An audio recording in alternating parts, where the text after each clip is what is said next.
Rabbim icabet kıl, Yirakta ana duasını. Ulug Rabbim icabet kıl, Zindanda ata duasını. Ulug Rabbim icabet kıl, Musafir yetim duasını. Ulug Rabbim icabet kıl, Vatansiz g'arib duasını. Ulug Rabbim nasib ayla, Ko'rishga vatan azodini. Ulug Rabbim nasib ayla, Ko'rishga zolim zavolini. Ulug Rabbim nasib ayla, Ko'rishga onam jamolini. Ulug Rabbim nasib ayla, Suyishga vatan tuprog'ini. Ulug Rabbim nasib ayla, Kezishga vatan gulbog'ini. Ulug Rabbim nasib ayla, Vatan tuprog'ida o'lishni. Assalamu alaikum wa rahmatullahi wa barakatuh, dear brothers and sisters, and welcome to another special episode of Talk is Turkestan.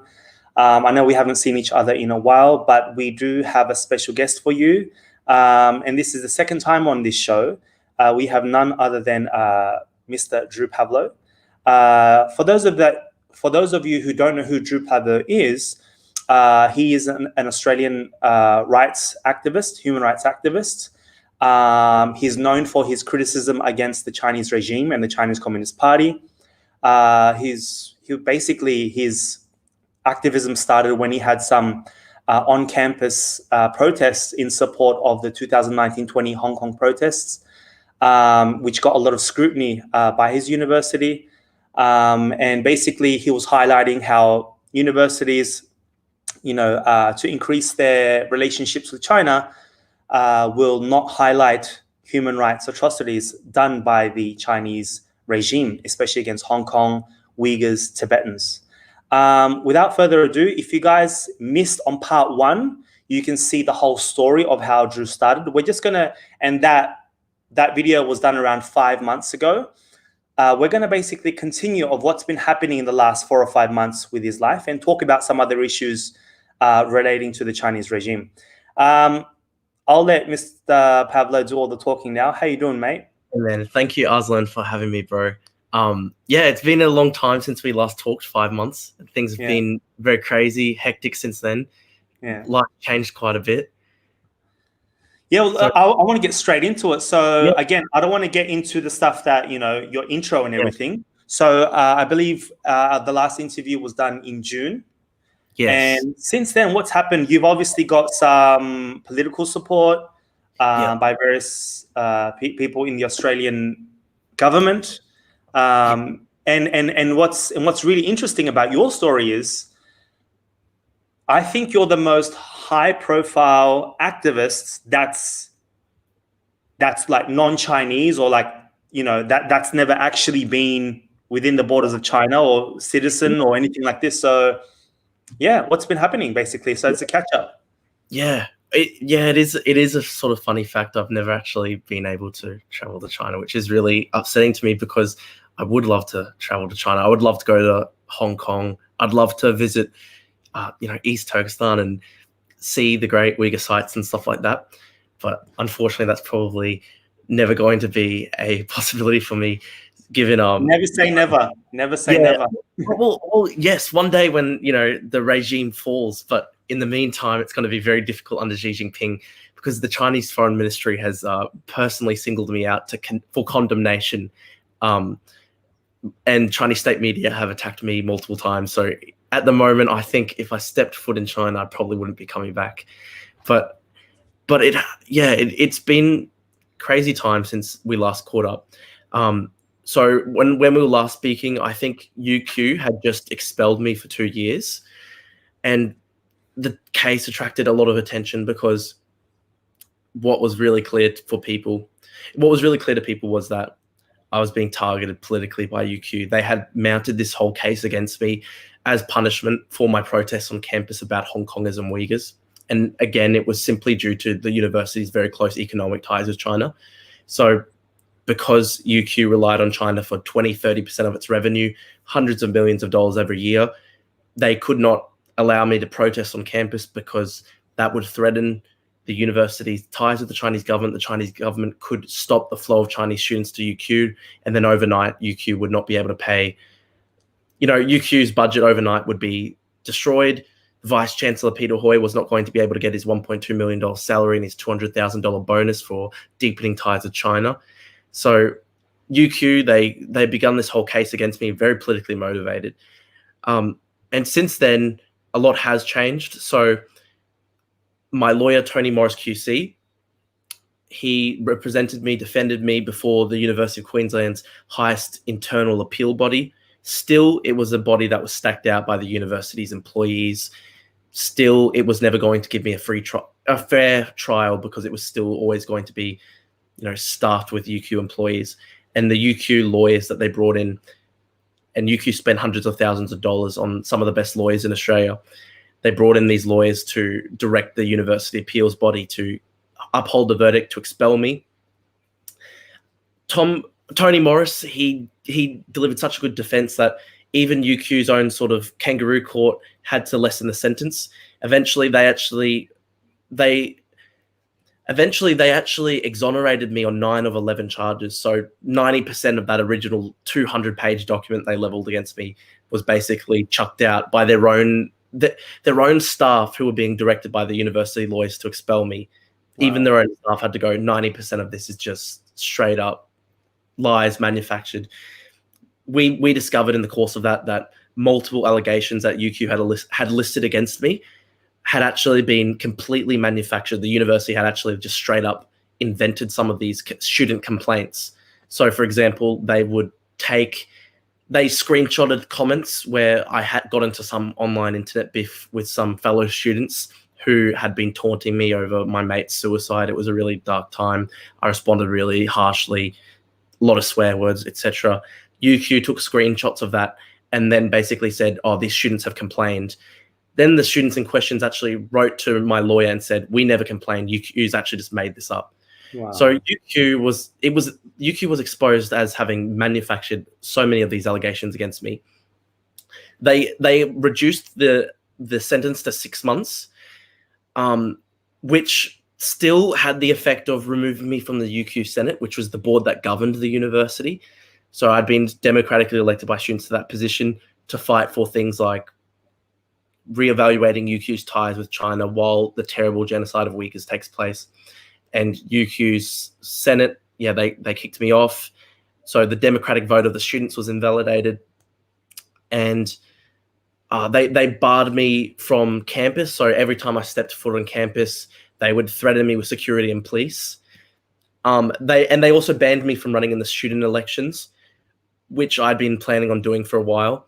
And it was simply because they didn't want me to be in charge of the university student union, which was like a $20 million operation. If I'd been in charge of that, our activism against UQ would have been, taken to the next level, and they didn't want that to happen. So they colluded with a lot of they colluded with some of our rivals in student politics. People registered a fake Drew Pavlou party to steal votes away from us. They had the security. That's just a crazy story in itself. Like to try get around UQ's total ban on me running in student elections. My friend changed his name to Drew Pavlou and ran as Drew Pavlou on the ticket, with the promise of handing over power to me if we won. And UQ, to try and stop that from happening, they allowed other students to register their own fake Drew Pavlou ticket to steal votes from us. And they brought in this. Yeah, there it is. And that's my mate changed his name to, it was crazy. It was a crazy plan. That's, and UQ, when I saw this, I thought this was amazing. I mean, it was awesome. It was pretty funny because like we were just trying to basically show UQ, like they'd gone to so much effort to try stop me from running in the election. So with my mate, there was another student team hacked into the student union database, stole hundreds of student numbers to use against us. Like, so they did a mass text campaign to make sure that we would lose. And they did that. Like what's happening in the United States or no? Look, people know that I'm very critical of Trump, and I've had a lot of backlash from Hong Kongers and Uyghurs and stuff based on that. Look, my position is just simply, I don't actually believe I don't believe Trump really. We'll get into Trump later. But did your mate end up becoming part of the Senate or no? Yeah. So what happened was UQ basically threw everything they could at us, like everything in the kitchen sink to try and sink our campaign. So fake Drew Pavlou parties to steal votes, funnel votes away from us. Rival tickets hacked into a database to steal student numbers to use against us. And the university, they weren't, prior to the election week, they never tried to enforce the campus ban that they set on me. And then suddenly it was voting week and they would have their security there saying, get off campus right now or we'll call the police because the terms of the suspension are that you can't come onto campus. So UQ threw every single thing they could at us. In the end, we were like 100 votes away from winning the election. And that was gutting. That really gutted me because we had so many plans. If we ran again, we could have really powered up the movement at UQ some more. We could have brought in speakers to speak about these issues like Uyghurs, Tibetans, could have taken a strong stand on the part of the student body against the university's deals with China. And unfortunately, they just basically threw every dirty trick that they had at us and we weren't able to get over the line. And but while we failed in that area, there were other successes. When you mean you weren't able to get over the line, what do you mean? Oh, well, we came 100 votes away from winning. And if it weren't for small things like for example, the people who registered their own fake Drew Pavlou party, the university allowed another team to register my name and steal votes by basically going, we're the real Drew Pavlou party, even though my mate and me had organized. Yeah, there was just all this there were all these dirty tricks, and with all that combined together, we actually came 100 votes away. We did a good effort considering how strongly the university resisted that. They tried so hard to destroy it, and we came really close regardless, but still very disappointing. But we have had, even though we lost in that era, we have had a lot of successes elsewhere. So I think the big success was that we were able to get a government inquiry into foreign interference at Australian universities. So working together with Bob Katter, who's this sort of crazy, funny, MP from North Queensland, who's really strong on, defending Australia's sovereignty and stuff like that. Yeah. Bob Katter, he took on my cause and championed it. And we campaigned together for the Parliament to do an inquiry into the CCP's influence at Australian universities so that they could look into what happened at UQ against me and other examples as well at other Australian universities across the country. So, for example, July, I think it was, an academic posted an article that was critical of the Chinese government's crackdown on Hong Kong.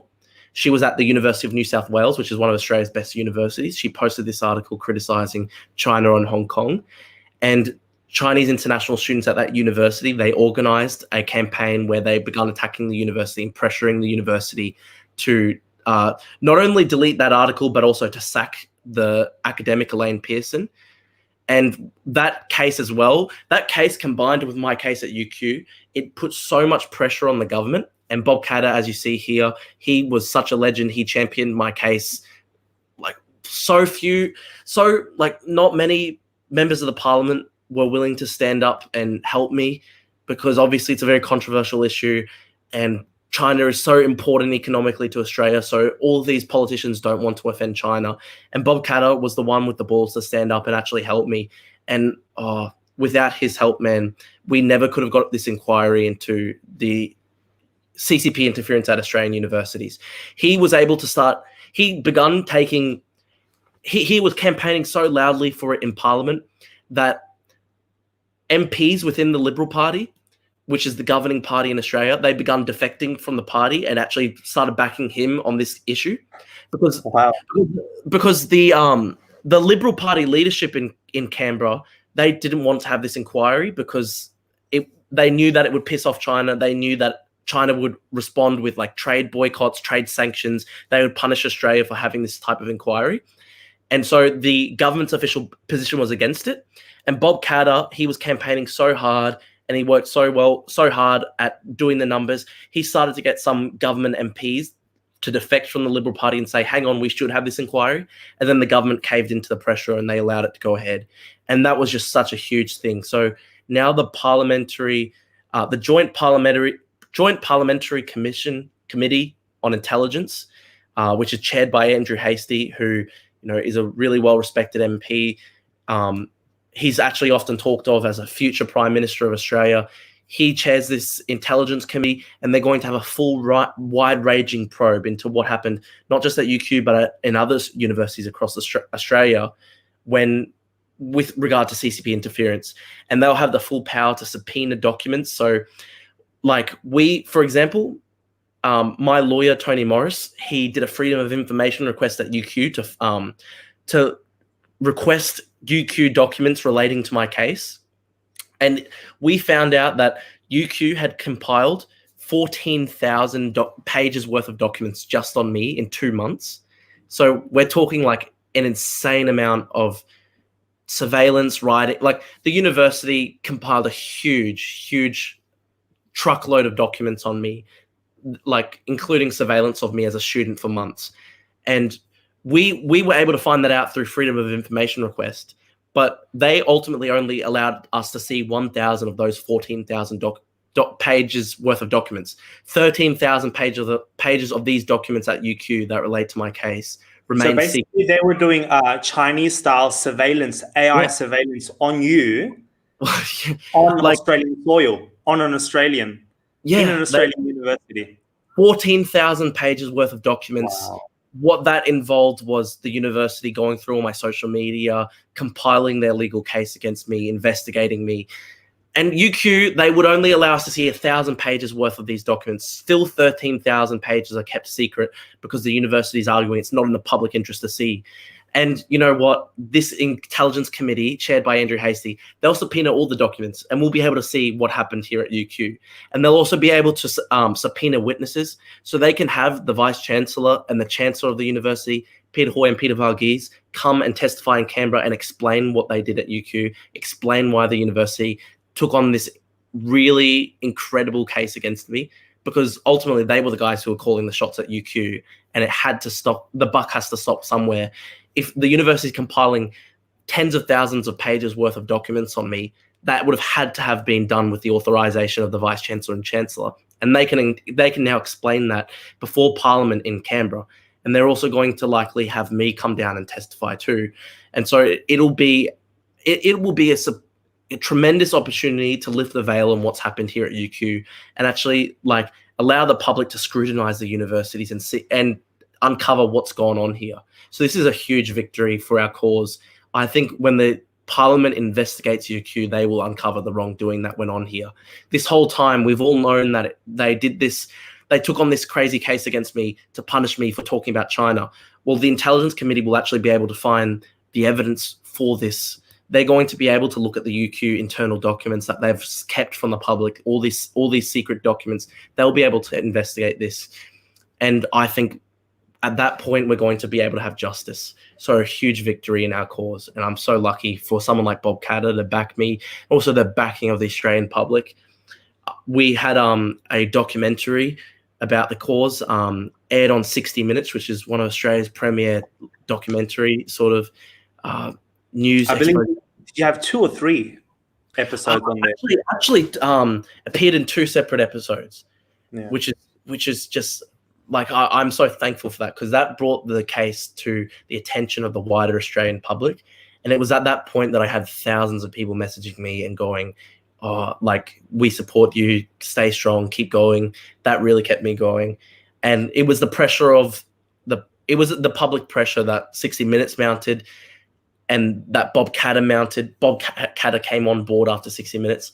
It was that just turned things around. And now we've got this inquiry and we're going to be able to, I think they're going to uncover what's gone on here. We'll have justice. Were there any other, say, Drew Pavlos out there that came up because of the episodes from 60 Minutes, like activist types, like doing the same sort of thing you're doing, but weren't getting the amount of attention that you've got? I think for sure there has been. I think my case has contributed to a wider shift in the Australian public opinion about the Chinese government's authoritarianism. Like you look at polling that shows that over the last 2 years, the Australian public's sentiment when it comes to the Chinese government, it's shifted so dramatically. It's gone from like 50, I don't know the exact numbers, but it's gone from a quite high percentage of the Australian public supporting the Chinese government or just seeing them as like a responsible partner we can work with, to now like just 20% of Australians seeing China as this responsible partner we can work with.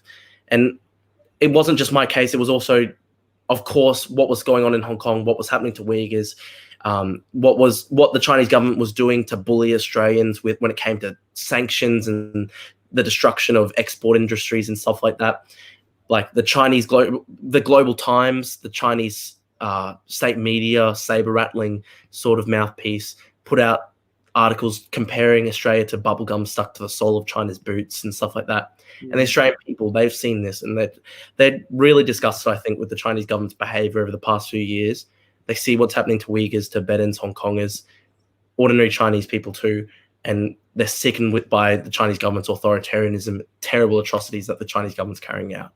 And I think it wasn't just me, but I think we have had some, I think that my case did have some kind of an impact on that, in the sense that people in Australia saw, in my case, an example of the Chinese government seeking to actually export its authoritarianism abroad, the Chinese government seeking to export censorship to Australians, to people across the world. Fundamentally, the Chinese government does not want anyone speaking about these sensitive issues such as the genocide of Uyghurs, the crackdown on Hong Kong, 500,000 Tibetans in slave labor camps. The Chinese government does not want anyone speaking about this anywhere around the world. You're not safe even if you're just an Australian, which is what my case showed, because I was, attacked by Chinese state media. Chinese state media told UQ to expel me. They cheered it on. I had all these death threats. Two Chinese diplomatic officials, like the Chinese ambassador to Cyprus. I'm of Greek Cypriot background. And man, like, because the Chinese government has this really crazy sort of fascist worldview where like every single person, you can just define them down to like their racial identity. Yeah. Like the Chinese government got the Chinese ambassador to Cyprus to condemn me, which was just crazy because I've got like the Cypriot heritage, but I identify solely really as an Australian. I only speak English. I've only ever been here. And suddenly like the Chinese ambassador to Cyprus was condemning me. And he was only condemning me because they heard I was of Chinese ancestry. I mean, no, not Chinese, Cypriot ancestry. So it's just crazy. And I think it was really telling, like this government just has really crazy, like it has these crazy attitudes towards like anyone who tries to speak out. It's just so like crushingly authoritarian and it's very race centric. It's like a Han supremacist ethno state at this point. It views I see it as like they're so weak that they can't handle criticism. And you'll notice when they ever, their spokespeople speak out, they'll go, well, this thing that's happened, it's very offensive to the Chinese people. Yeah. And it's like, what? Like, how weak are you guys? Like, no offense to Chinese people, but they use Chinese people as like a shield. It's like, how weak are you guys? Well, like they will say that condemnation of the Chinese government's genocidal policies towards Uyghurs is an attack on the Chinese people that hurts their feelings and stuff like that. It's like, well, what about the feelings of the Uyghur people, Yeah. It's true. This is such a sensitive government. And I've often said, like, the only reason my activism ever came to the attention of the wider public and the actual wider world, because it's gone beyond Australia. Yeah. The only reason for that was because of the Chinese government cracking down on me. Yeah. Like, I did that first protest at UQ a year and a half ago now, and we had 15, 20 people. This was a really small protest we organized for Uyghurs and Hong Kongers. And like, they could not tolerate that. They actually had to send in like a busload of guys to fucking try and bash us. And so they must really regret, stopping your first protest, because if they just let you have your protest and have your day, then that would have been much cheaper for everybody. This never would have happened if like that one day, July 24, 2019, where I held that one protest, none of this would have gotten to this point if like I hadn't been assaulted that day by supporters of the Chinese government. Like, we had such a small protest, they could have just like let us fade into obscurity. Like, if they just denied us oxygen, we would have literally just faded away into obscurity. I've never had any plans of being an activist or coming to the public attention, really. I didn't know any journalists when I did that first protest. I didn't know, I didn't have any plans for getting it out to the media or anything. I just held one small protest because I was pissed off about what was happening to Uyghurs and stuff. And like, it all blew up because they tried to crack down on us. If they just ignored us, like, man, we would have gone away with our 10, 15 people and like probably never another protest at UQ again, probably would have moved on to other issues. Like, I know it sounds horrible to say. Yeah. Like, because now I see that why that would have been so horrible. If I had just done that one protest and just laid aside the issue, now given everything I've learned over the past year and a half about the Chinese government's terrible authoritarianism, how it treats Uyghurs, Hong Kongers, and Tibetans and Chinese people, I know that that's unjustifiable. You can't give up about these issues. But like, if I had gone back into time, if you get me, like the person I was at that time, I was not really like, committed to China activism. I never really envisioned that as a path or a future I wanted to go down. I never had any sort of like, I had never any inkling that I would be like, continuing to campaign for Uyghurs and Hong Kongers and Tibetans like to this day. And so now, as an expert in this field, I'm not an expert. How are you not an expert? Because there are Uyghur activists and Chinese activists and Hong Kong activists and Tibetan activists in Australia, but you're the one that everyone's talking about. Can you talk to us about, how to make our activism more impactful? Because we do certain things, there's videos, there's hashtags, there's protests, but, in your experience, what have you found that's been impactful and worked? Yeah. See, it's really difficult, right? Probably reflecting on it, the one really core thing I think is important is reaching people where they currently are. So this is probably like one criticism I would have of, say, other sort of like critics of the CCP, like probably particularly in the sort of like Falun Gong / like, Epoch Times sphere, like the whole Steve Bannon Federal State of China stuff, all that stuff. Like, I don't think their messaging reaches an ordinary person. I think it's like, and when they do stuff like, how to say this? So when they have their pictures, like, what do you mean? Like for example, like one thing, like the whole sort of that new federal state of China thing has really like campaigned on is like the China virus, like with regard to coronavirus, like calling it the China virus and saying it's like a biological weapon engineered by the Chinese state. We need an independent investigation into the origins of coronavirus. But I think that type of stuff, like, I think the ordinary person, the ordinary Australian sees that and they're just not really going to like, one, understand where they're coming from, or like, I think people see it. I just don't think it reaches people like where they currently are. It doesn't connect. Yeah, I just think it doesn't connect. Like, I think we have to be super, super careful. Like, where it won't connect, where our whole movement will fall down is if, like, we know the Chinese government, their propaganda line is always, these people are not critics of the Chinese government, they're haters of the Chinese people and they're racist and stuff like that. That's always the propaganda line the Chinese government runs on. And I think we have to be so mindful of that at all times. And where sometimes we might be shifting into areas where it's seemingly like actually against the Chinese people. And I think stuff like calling it the Chinese virus and stuff like that, it can be so easily like the Chinese government can very easily say this is like a racist campaign. This is not about, you know, human rights or whatever. This is like just straight up part of the long history of racism towards Chinese people and stuff like that. And I think it just makes it so hard to build campaigns of solidarity, reach people, like, because so many people, like, and this is a problem on the left so much of the time as well. I'm probably still someone I'd say I'm probably of the left, but the thing that really pisses me off about the left is like they take that idea, like the Chinese government will always go, all criticism of the Chinese state is anti-China racism.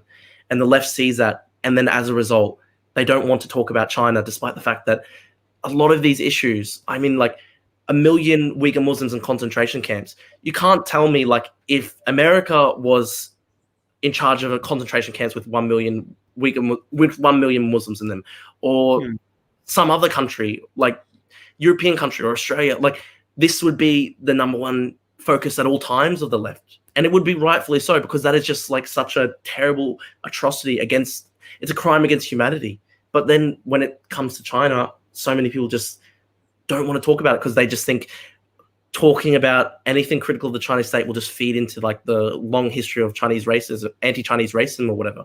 So I think really, really important to make sure that we're constantly trying to make clear we're not against the Chinese people, we're against the Chinese government and the Chinese government's authoritarian policies. It's about democracy, it's about human rights. It's not about just like hating Chinese people or great power competition. It's not about us trying to go, oh, we want America to rule the world, not China. It's not about, we have to show that it's not about these like base sort of level political, like, so it has to be about, you know, the dignity of the human person, the rights every human being are entitled to, the rights all human beings are entitled to by virtue of being, you know, just by virtue of being born. I think we really, really have to constantly be trying to take it back to the focus being human rights, democracy, the respect for the human person wherever they are born, wherever the rights are being threatened. I think that's so, so important. And I've tried my best to try and do that throughout. And the other thing, the other problem, yeah, and we can talk about this, like part of this, right, means we can't, like the Chinese government will use examples of the Australian government's own human rights abuses and say, see, they're all hypocrites. They just want to embarrass China, but they don't care about human rights themselves because look what they're carrying out themselves. So let's get into that. So you'll see China, right? They'll go, oh, don't delve into our issues, but they're happy to criticize America on you know, the Black Lives Matter, the movement. You've seen them talk about it, and then yet treat Africans that reside in China very, kick them out of their own apartments. I haven't heard any statements about China criticizing Australia on what's happening in Afghanistan, but the point has to be made that we are Australians. We can complain against our government, and the government can actually punish their own officials and soldiers for war crimes they committed, but something that you'll never, ever see in China. And China has to know that's the difference. Like, thank God we live in a country, or we're Australians, where we can do this, and we're not going to be killed or put in camps or prison for criticizing our own government or disrespecting, you know. One, we have to be consistent. So to combat the Chinese government criticism, like, you don't care about human rights, you're just trying to bash on China because look at your own crimes, you just ignore them. We have to be consistent about our moral principles. And so that means owning up and fearlessly facing the crimes Australia has committed. And so I've been a fierce critic of the Australian government's terrible refugee policies, which I believe, like, the Australian government has operated what are effectively, in my opinion, torture camps for refugees, primarily Muslim refugees offshore. And these refugees have been suffering immensely. And the Australian government continues to have a terrible record on Indigenous Australians, with Indigenous Australians living in conditions that are so impoverished, and they are denied opportunities other Australians, white Australians are able to receive. And when it comes to this case, the war crimes committed by Australian soldiers in Afghanistan, man, that made me sick to my stomach. Some of the stuff carried out there. I mean, when we want to be talking about, when we want to be criticizing the Chinese government's Islamophobia, we really, really have to be talking about the Islamophobia that is often manifested in this very extreme, violence that Australian government troops have manifested. That we need to be talking about Muslim lives when they're threatened by the Australian government just as much. Just as so. There was some terrible stories. Like we should be depicting or be role models for but perhaps even Chinese people, so that they can go. Obviously, they don't have the capacity because they'll be punished, but still be like, hey, you know what? These guys, like, it makes us more genuine. Yeah, we have to be genuine. We have to live our own values when it comes to human rights. So, for example, like that story with Afghanistan and some of the cases, man, made me sick to my stomach. Like Australian soldiers slitting the throats of 14-year-old Afghan boys, like civilian non-combatants, and they slit their throats and dumped the bodies in a river. That's just sickening. And that is like anti-Muslim violence. It's part of the whole culture of violent Islamophobia that does exist in the Western world as well. We have to be consistent in opposing that, model our own values on human rights. And then we can show that's the difference between a democracy and a dictatorship. We can fiercely criticize our own government and fiercely attack our leaders when they are responsible for these terrible things without the fear of being persecuted, tortured, disappeared in China. As long as you're not Julian Assange or Edward Snowden. Just those two people. Oh, that's true. That's honestly true. Like Edward Snowden, I actually see his treatment by the United States government so terribly hypocritical. Like, as well, Julian Assange. It's so different. But you know what the difference is? Yeah. If I'm not mistaken, Julian Assange's family, or even Edward Snowden's family, they're living in their own countries safely, I presume. Like their whole family is not wiped out. If they were Chinese citizens, the whole family would be wiped out, 30, 40, 50 people. It's true, like, because we know, for example, with Uyghurs, there are collective family punishments. Like, so all my Uyghur friends here in Australia, in Brisbane, Australia, like when their families have been targeted, they've been systematically targeted. So it's very rare to find a Uyghur Australian who does not have less than 5-6 family members in the concentration camps. Everyone I know in Brisbane has more than 10.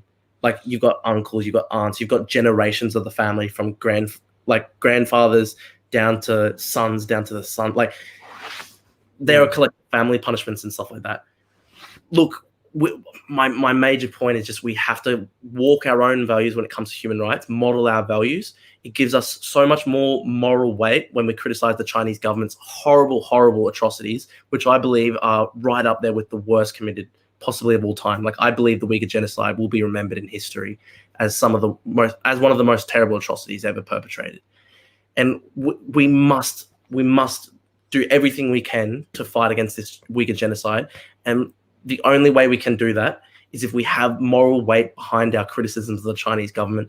If it just looks as the Chinese government wants to make it out to be, like the Chinese government wants to just portray this as a Cold War, as just like West versus China, great power competition. And we can't fall into that thing. Before the politics, it has to be the human being first. So we have to model our values, and then we show that we're modeling how democracy should behave when we criticize our own governments, and are free from fear of persecution and violence. We're modeling something that the Chinese government cannot claim to live up to. And the hypocrisy of the Chinese government's criticisms then very much become clear. I truly believe we can win the hearts and minds of millions of people around the world. And by doing that, we can have things like boycotting Chinese products, putting pressure on the Chinese government with things like boycotting the Beijing Olympics of 2022, doing everything we can economically and diplomatically to try and stop what is happening to Uyghurs, to try and secure human rights for Tibetans, Hong Kongers, Chinese people. Let's get into the friendly Geordies, right? Could you just explain to our audience who the friendly Geordies are, and we'll go from there. It's really disappointing, right? Because he's like probably the most popular Australian voice on the center left when it comes to like media and commentary. He's probably actually the most popular like Australian media figure on the left, and his attitudes towards the Chinese government's terrible atrocities, and his what he has said about Uyghurs in the past, so terrible. It's so disappointing. Actually, you know what we'll do? Let's listen to this, and then let's get your sort of reaction to it. Yeah.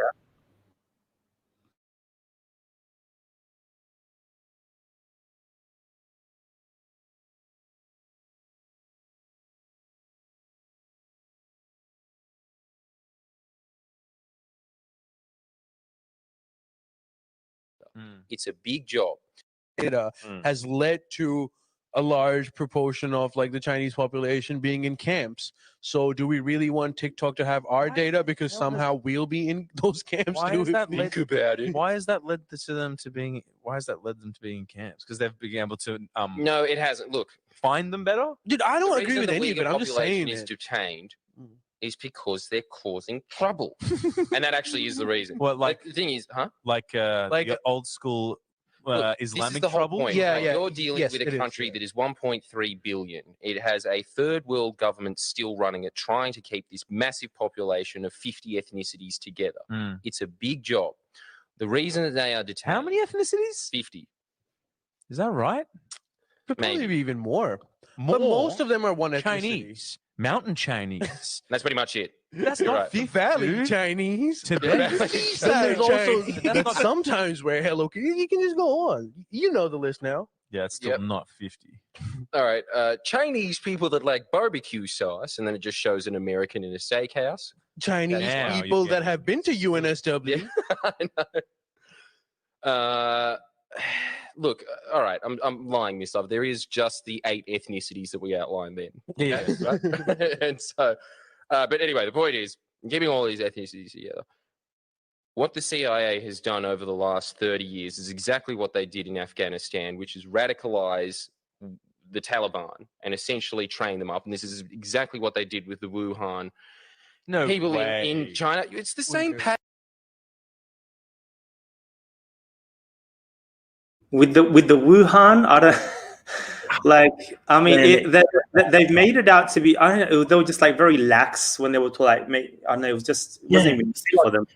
He tried to take, if you'll notice, like he tried to play off that original comment as a joke, like, oh, they're in the camps because they're causing trouble. And he was sort of like playing it off like, oh, I'm really joking here. And one, like, I mean, it's not something to joke about, you know, like we don't joke, we don't accept, you know, Holocaust jokes in society. We don't accept, you know, jokes regarding terrible atrocities. And Facebook now doesn't accept any postings about the whole like fake, like to say that the Holocaust never happened. They won't accept that. They'll block your page and get rid of you. And then, but they'll let all this Chinese propaganda and on Twitter as well. And yeah, I mean, my take is, you know, if we're trying to crack down on other forms of genocide denialism, then we have to be serious about cracking down on Uyghur genocide denialism as well. Yeah. And so he plays it off as a joke at the first part, like he's got a smirk on his face and his mate's laughing, but then he goes into like actually outright trying to defend it, and then he starts to echo Chinese government propaganda points where he goes, you know, oh, China's this vast country of many different ethnicities, and thus, like the Chinese Communist Party, a strong central government is very necessary to hold it all together because they're the only things between holding the country together in absolute chaos. So, like, you know, he plays into that Chinese government propaganda line, and then he goes into the whole, and this is the part where it gets really cooked, where he starts actually going, like, there's a real Uyghur terrorism problem, and they've been radicalized by the CIA, and it's, you know, Western attempts to split up China, and that's why the Chinese government's crackdown on Uyghurs is justified. And one, like, it is such an outright lie to pretend there is a Uyghur terrorism problem.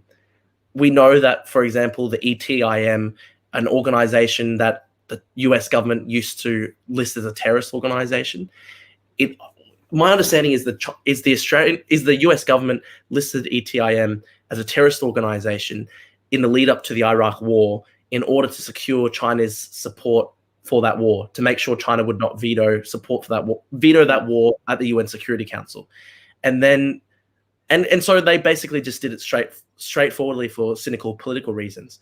There was not really any justified reason for that. And And like Yeah, now it's I, being I, I terrorist had the organization. honor of talking to Dr. Sean Roberts. He wrote a book and it had a big Yeah. chunk on ETIM. And Yeah. he even said, but before Secretary Pompeo came out and said, we don't regard ETIM as a terrorist group anymore. In his book, and this was done way before, he was saying there is actually no evidence that ETIM has ever committed any Yeah. terrorist acts ever. There's nothing. So it was purely to please China. Yeah, well, that's definitely the case with ETIM.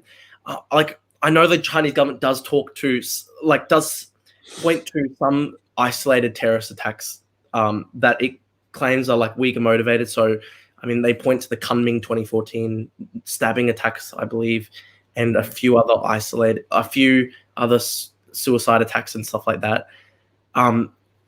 Look, I know. Look, it's very hard to trust the Chinese government when it comes to like actually assessing the validity of like linking these terrorist attacks to Uyghurs, because it's so hard to trust anything the Chinese government says, especially when it comes to this ethnic minority, because for decades they've been looking for justification for trying to basically try to marginalize, sideline Uyghurs in their own home country. Like it starts all the way back. I mean, it starts all the way back in the Qing dynasty, right? When like the first Han settlers came, and then after World War II and the communists took control of East Turkestan, named it Xinjiang, new territories, new frontier, new borderlands in Chinese, which speaks to the whole colonial mindset, and starting bringing in settlers and seizing the arable land and displacing Uyghurs in their own home country. For decades and decades, there's been a consistent Chinese government policy to try and basically eliminate Uyghurs as a distinct kind of political and ethnic grouping.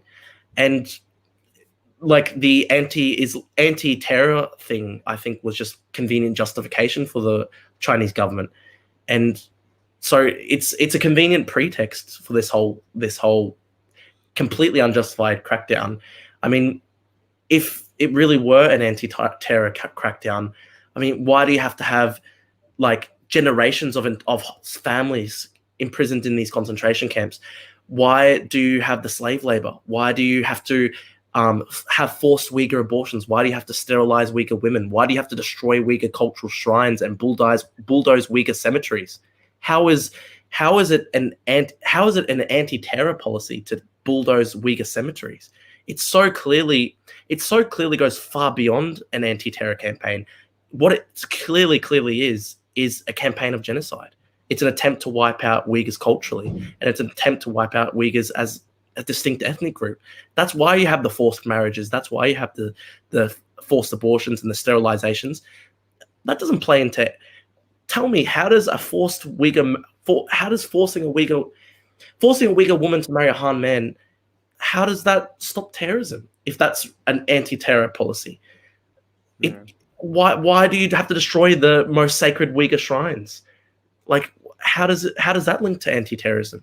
It's so clearly beyond anti-terror campaign. It's a campaign to eliminate Uyghurs as a distinct group and using anti-terrorism as a pretext.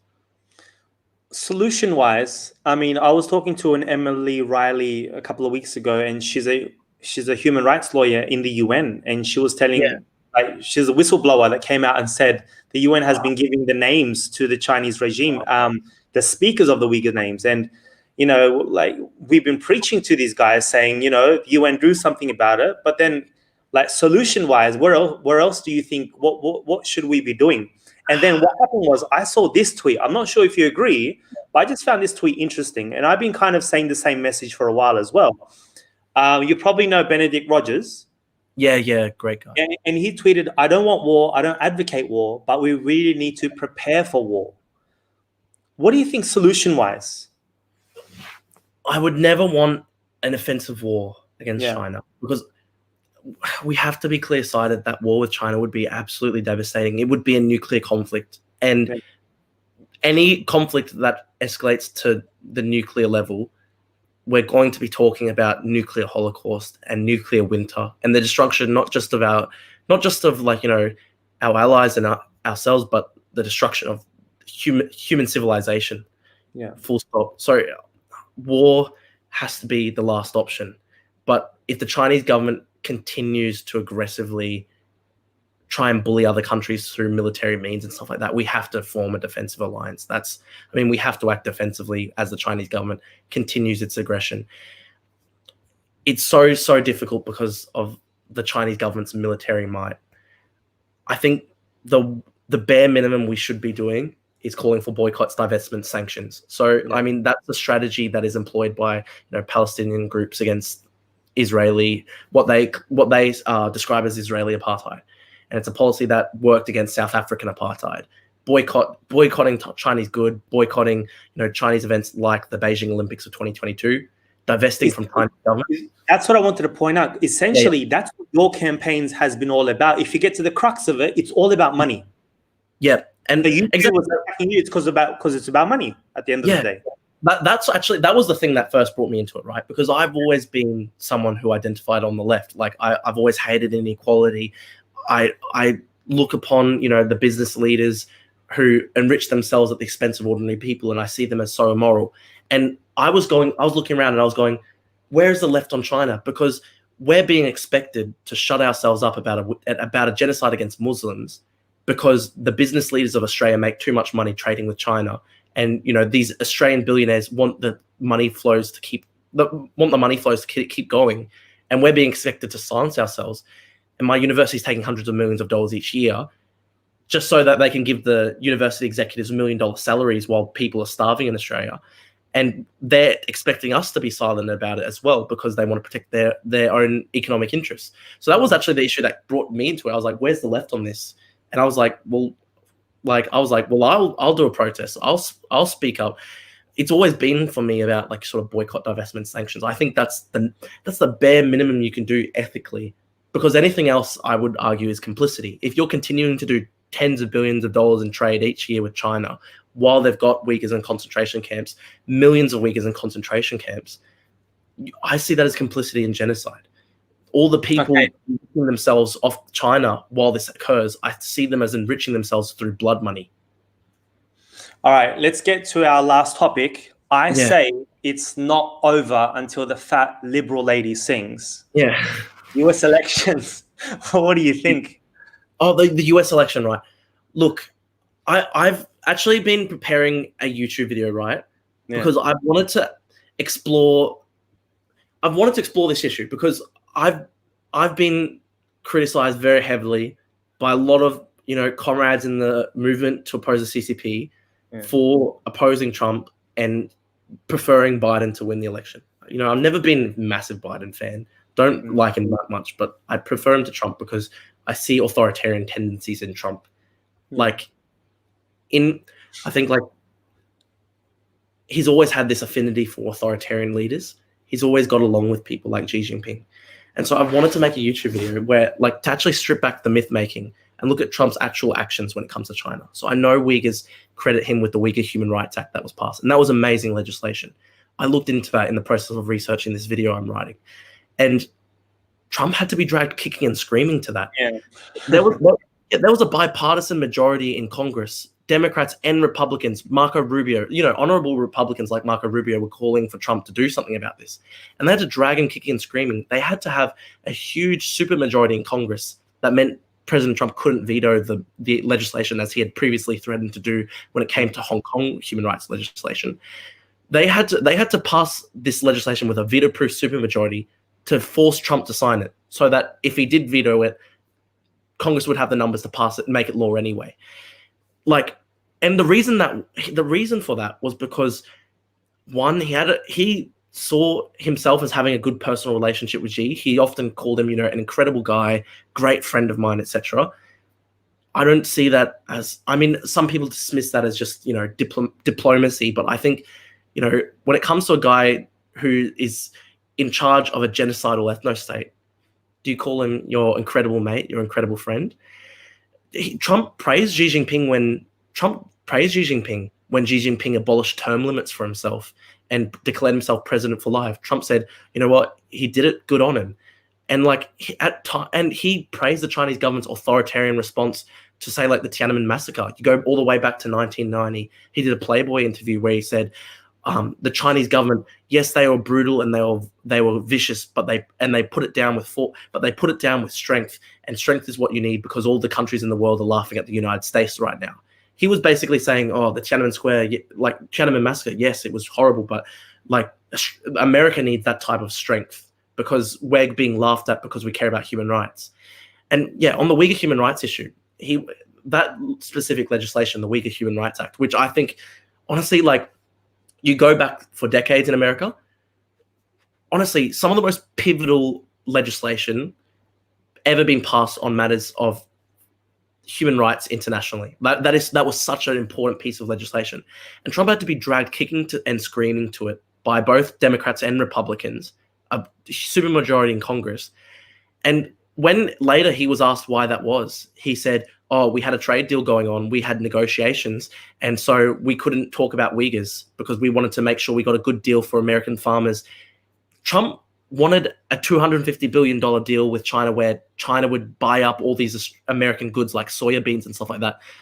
That was Trump's price that he put on the existence of the Uyghur people. I mean, I know I'm sounding very strong here and very harsh on Trump, but I think that's ultimately what he meant when he said, when he was willing to put the trade deal before Uyghur lives, and he was going, oh, yes, what's happening to Uyghurs was really bad, but we had a $250 billion trade deal to think about. I mean, was that the price he was putting on the continued existence of the Uyghur people? If he had got the $250 billion trade deal, I truly think he just would have forgotten Uyghurs. He never would have cared once again. There was testimony from within the White House, ex-official John Bolton, and you have to take everything John Bolton says with a grain of salt because disgruntled ex-employee plus the guy is a maniac when it comes to warmongering. Like, he's wanted to bomb every place on earth. So John Bolton, very sus guy, but he wrote in his own book, like, during a conversation with Xi Jinping, Trump had said to Xi Jinping, oh yeah, the Uyghur concentration camp, like the Uyghur re-education camps, that was the right response by China. They were addressing Islamic terrorism the right way. That's what Trump said to Xi Jinping. I know it's John Bolton who said that, and we should take everything John Bolton says with a grain of salt. But it wasn't just John Bolton. Like, there were other White House officials that confirmed that meeting. Trump had gone. Xi Jinping had just said to Trump, oh, this is what we're doing to stop radical Islamic terrorism. And Trump, without really knowing much about the Uyghur issue, without really caring much about it, he just was like, oh, Islamic terrorism, good on you. Like, this is the same guy that tried to ban Muslims from coming to the United States. Yeah. He never was really going to care about Uyghur lives. So he had to be forced to this issue. So that's the main reason. I don't think people that oppose the CCP should really like Trump. It was the same with Hong Kong. Like, the Hong Kong human rights legislation, he openly talked. At one point, he called the Hong Kong protests riots, which was, the Chinese government's term for them. And so many Hong Kongers, they were sent to prison for 10, 15 years because they were charged with rioting. And it was one of the 5 demands of the Hong Kong protesters for the authorities to withdraw the riot designation so that they would no longer be subject to that. Because when the Chinese government was using the riot designation, they could charge people with rioting the specific offense, which would carry draconian penalties. So key demand of the Hong Kong movement. And Trump went along and said, Hong Kong's a part of China. Hong Kong is having riots. And then when it came to the human rights legislation, he was like, I might veto it because we've got the trade deal to think about. And the only thing that stopped him from doing that was, again, being dragged by both Democrats and Republicans. It wasn't a left or right issue in the American Congress. 99% of Congress people voted for this human rights legislation in Hong Kong. And so Trump had no option to veto it. He that option was taken away from him. And he was pissed off when he signed it. He said, he actually said, yes, I'm going to sign it, but I believe it impinges on my constitutional authority as president to decide America's foreign policy. So I will decide whether I will actually apply the legislation to Hong Kong. I'll be the ultimate. Yes, it's going to be law, but I'll be the ultimate person who decides whether we actually apply it. And he was to that, he was so resistant. So this is my criticism of Trump. I think when you actually look deep down, yes, he has been very tough on China. I acknowledge that he's attacked China so much. But if you look at the concrete at a concrete level, the attacks on China, I don't think were ever really much about Uyghurs, Hong Kongers, Tibetans, Chinese people. It was always about, oh, China might overtake the US. We have to stop that from happening. And if he could stop that from happening without caring about Hong Kongers, Tibetans, Uyghurs, like he would have gone down that path. I don't think he really ever cared about the individual people who were suffering. That's my criticism of Trump. I've been attacked a lot for it. Some people have said I've actually been like bought off by the CCP for arguing that, even though like I've dedicated a lot of my life to fighting the CCP. But it's based off my analysis of Trump's concrete policies when it comes to human rights. Let's get one question from one of our followers. Yeah, sure. They've written, "Hi Drew, so how do you suggest Australia balance the economy dependent on China and broader human rights?" Well, I think human rights has to be absolutely central to our foreign policy and to how we approach, dealing with the international community. I think the problem is so great for Australia right now because we're so tied into the Chinese economy, and the Chinese government has shown in recent days where it's leveled these sanctions against the Australian government to punish Australia. It's shown that it's very much willing to use that leverage to bully Australia. Like, it's basically waged economic warfare on Australia. So our current situation where we are so dependent on China is absolutely terrible for our national security. It's terrible for our democracy. It's terrible if you care about human rights, because so many people in Australian society can be bought off by this economic leverage. I think the only thing you can do, massive government investment, and this is the part where I am a lefty, you have the government investing so many billions and billions into building up Australian infrastructure, building up Australian manufacturing again, like rebuilding the Australian economy from the ground up. Like, there's no like a socialist. Sorry? You sounded like a socialist. Blackadder argues the same stuff, like you have to, like we've been selling off we've been privatizing key sectors of the economy, we've been selling off Australian land, and you can't if you can't protect, like if key sectors of your economy and large tracts of your land are controlled by a government that is willing to use that to bully you into submission, like it's absolute danger to your democracy. So, we need to be stopping this wave of privatizations, taking things back into public control, building up new export markets, building up huge infrastructure. Like man, I would be talking, I look at Queensland, right? And I'm in the state of Queensland, and the state of Queensland is so dependent on China because we're basically a fossil fuel export state, and we export all the coal, all the iron ore, all to China. Our economy, billions and billions and billions each year, is dependent on China. Now, what do? I would actually go down the path of a Green New Deal, like actually building up these huge new Australian industries. You build these vast Australian solar panels. You build vast solar panel arrays across the desert. You build vast windmills. You use dams, hydropower. You build up these renewable sources of energy, cheap energy for Australians to use in the regional towns. And then with these huge abundant resources of cheap energy, you then start building up huge manufacturing again. You bring manufacturing jobs back to Australia. We should be at the forefront of building electric cars in the world. So, like, that's what you should do in regional Queensland. So what you're trying to say is we should make Australia great again. It's sort of, you like a town you go out to regional Queensland where all the jobs are dependent on the fossil fuel industry, and that's dependent on China. You would be you can invest billions of dollars into huge, vast solar panel arrays in the desert, and then guarantee every single person in the fossil fuel industry right now gets a well-paid, decent job working in the new manufacturing sector that we build up based on that renewable power center. And so every single person who's currently, working in the mines, they get a job in the new car manufacturing plants. The new, we build up Australian industry, we build up the Australian economy, we build up the resilience of Australia's democracy through that. We need to just revolutionize the economy, man, so that it's no longer dependent on a government that's a terrible threat, a terrible totalitarian threat internationally. Drew, thank you so much for your time. Everybody, you can follow Drew here.